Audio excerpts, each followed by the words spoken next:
sidii ani aabahay igu soo geli jiray xalwada ayaan hadda ugu gadaa mar waliba joogto si continuous ah xalwadan waxay leedahay caafimaad fara badan sida hargabka iyo waxyaalan ay carruurta ka caawisaa anigu ilmahay sidoo aabahay igu soo baxnaanin jiray anna ugu baxnaaniyaa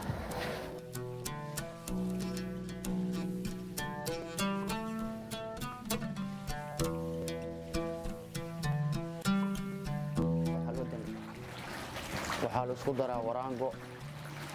sokor biyo marka hore la isku daraa waa la kicinayaa dabka macnaha markii la kiciyo kadib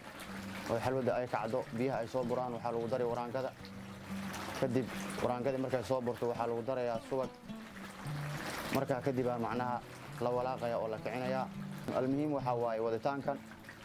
iyo sokorta iyo biyaha iyo waraangada iyo saxfaraanka iyo joos waa intaasoo shay la isku daray iyo waditaanka oon macnaha laga joojinaynin oo la wadaayo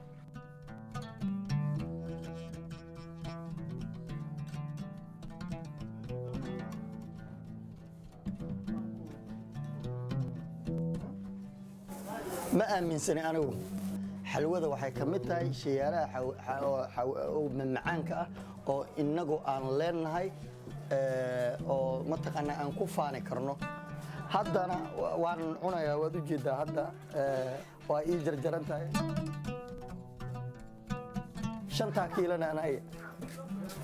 ay ii go'an yihiin oo insha allahu tacaala hadda inaan familiga u sii diro ayaan doonayaa